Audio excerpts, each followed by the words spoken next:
জাতির পিতার পররাষ্ট্র নীতি, বিশ্ব শান্তি প্রতিষ্ঠায় জাতির পিতার অঙ্গীকার ও আমাদের সাংবিধানিক বাধ্যকতা অনুসরণ করে বাংলাদেশ জাতিসংঘে ব্লু হেলমেট পরিবারের সদস্য হয়। শান্তি ও নিরাপত্তা বজায় রাখা বৈশ্বিক প্রচেষ্টায় বাংলাদেশ আজ একটি দায়িত্বশীল ও নির্ভরযোগ্য নাম। আমরা সর্বজনে স্বীকৃত এবং বিশ্বের বুকে রোল মডেল। এই অর্জনের পিছনে রয়েছে আমাদের সশস্ত্র বাহিনী ও পুলিশ বাহিনী, টেকসই পরিশ্রমী নিবেদিত প্রাণ সদস্যদের মহান আত্মত্যাগ ও অমূল্য অবদান। আমরা আজ জাতিসংঘ শান্তিরক্ষা কার্যক্রমে বাংলাদেশের অংশগ্রহণে ৩৬ বছর উদযাপন করছি। বাংলাদেশ আজ বিশ্বের অন্যতম বৃহৎ শান্তিরক্ষী প্রেরণকারী দেশ এবং সক্রিয় অংশগ্রহণকারী হিসেবে অত্যন্ত সুনাম ও গৌরবের সাথে কাজ করে চলছে। অত্যন্ত গৌরব ও আনন্দের এই শুভক্ষণে আমি জাতিসংঘ মিশনে কর্মরত বাংলাদেশি শান্তিরক্ষী সহ সকল শান্তিরক্ষীদের শুভেচ্ছা জানাচ্ছি। এবং আমি আরও বলতে চাই, যখন আমি দেশে বিদেশে যে সমস্ত দেশে আমাদের শান্তিরক্ষী বাহিনী কাজ করছে তাদের রাষ্ট্রপ্রধান, সরকার প্রধান বা মন্ত্রীদের সাথে দেখা হয়, প্রত্যেকেই আমাদের শান্তিরক্ষীদের ভূয়সী প্রশংসা করেন।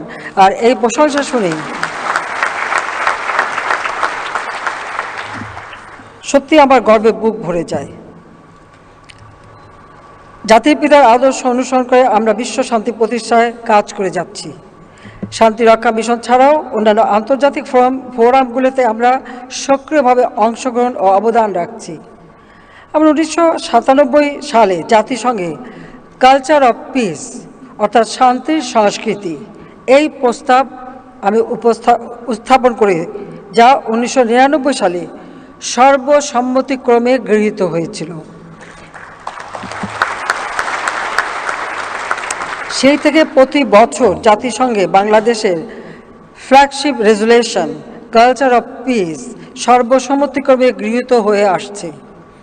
পরবর্তীতে জাতিসংঘ 2000 সালকে international year of culture of peace হিসেবে ঘোষণা করে।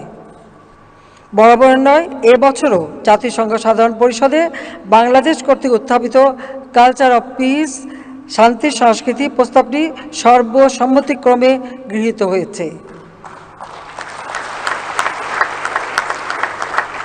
যার মাধ্যমে শান্তি সংস্কৃতি প্রস্তাবের 25তম বর্ষ উদযাপিত হতে যাচ্ছে। এজেন্ডা 2030 বাস্তবায়নে কালচার অফ পিস প্রতিষ্ঠা অপরিহার্য বলে আমার বিশ্বাস। নারীর অধিকার এবং জেন্ডার সমতা নিশ্চিতে আমাদের পদক্ষেপ women peace and security agenda তাৎপর্যপূর্ণ অবদান রেখে যাচ্ছে। বাংলাদেশ বর্তমানে অন্যতম বৃহৎ নারী শান্তিরক্ষী প্রেরণকারী দেশ হিসেবেও পরিচিতি লাভ করছে। এ পর্যন্ত বাংলাদেশের সর্বমোট 3038 জন নারী শান্তিরক্ষী অত্যন্ত সফলতার সাথে জাতিসংঘ শান্তিরক্ষা মিশনে সম্পন্ন করেছে। তো একটু বলে চাই, এখন সবথেকে বেশি দাবি আসছে নারী শান্তিরক্ষীদের প্রেরণ করবার, এবং জাতিসংঘের সেক্রেটারি জেনারেল নিজেই আমাকে এটা বলেছেন যে আমরা যেন আরও বেশি করে নারী শান্তিরক্ষী প্রেরণ করি। জাতিসংঘ দি সাস্টেইনেবল ডেভেলপমেন্ট গোলসের আহ্বান একাত্মতা ঘোষণা করে দারিদ্র্যের অবসান, পরিবেশে জলবায়ু রক্ষা এবং জনগণের শান্তি ও সমৃদ্ধি নিশ্চিতকল্পে বাংলাদেশে নিয়োজিত জাতিসংঘের বিভিন্ন সংস্থা, বাংলাদেশ সরকার এবং এর সাথে একযোগে নিরলসভাবে কাজ করে যাচ্ছে। আমি এই মহতী উদ্যোগ বাংলাদেশের পাশে থাকার জন্য বাংলাদেশে নিয়োজিত জাতিসংঘের বিভিন্ন সংস্থাকে আন্তরিক ধন্যবাদ জানাচ্ছি। আমরা স্বাস্থ্যসেবা নিশ্চিত করবার জন্য এবং জনগণের দোরগোড়ায় পৌঁছাবার জন্য কমিউনিটি ক্লিনিক প্রতিষ্ঠা করেছি, যেখান থেকে 30 প্রকার ঔষধ বিনামূল্যে মানুষের মাঝে দেওয়া হয়। আমাদের কমিউনিটি ক্লিনিকের অনুকরণে সম্প্রতি সেন্ট্রাল আফ্রিকান রিপাবলিকে জাতিসংঘ মিশনে নিয়োজিত বাংলাদেশি শান্তিরক্ষীদের সহায়তায় জাতির পিতা বঙ্গবন্ধু শেখ মুজিবুর রহমান এবং সে দেশের রাষ্ট্রপতি ফস্টিন আর্জেন্স তোয়াদেরার নামে একটি কমিউনিটি ক্লিনিক উদ্বোধন করা হয়েছে, যার নামকরণ করা হয়েছে বঙ্গবন্ধু তোয়াদেরা কমিউনিটি ক্লিনিক। বিদেশের মাটিতে জাতির পিতার প্রতি এই সম্মাননা নিঃসন্দেহে বাংলাদেশের জন্য একটি গৌরবের অধ্যায়। আমি সবাইকে আন্তরিক ধন্যবাদ জানাই এই উদ্যোগ যারা নিয়েছিলেন। শুধুবৃন্দ, বিশ্ব শান্তি নিশ্চিত করা এখন অতীতের চেয়ে অনেক বেশি কঠিন হয়ে দাঁড়িয়েছে।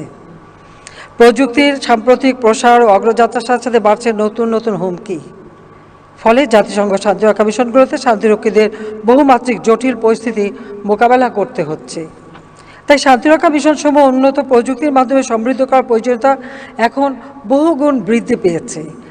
বাংলাদেশি শান্তিরক্ষীগণ যাতে বিশ্বের সবচেয়ে চ্যালেঞ্জিং এবং বিপজ্জনক অঞ্চলসমূহে সৃষ্ট পরিস্থিতি মোকাবেলা করতে পারে, সেজন্য তাদের সময়োপযোগী প্রশিক্ষণ দিয়ে প্রস্তুত রাখা হয়েছে।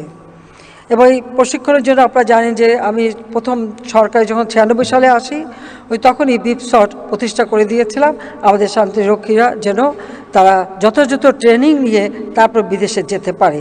এটা এখন আন্তর্জাতিক মর্যাদা পেয়েছে।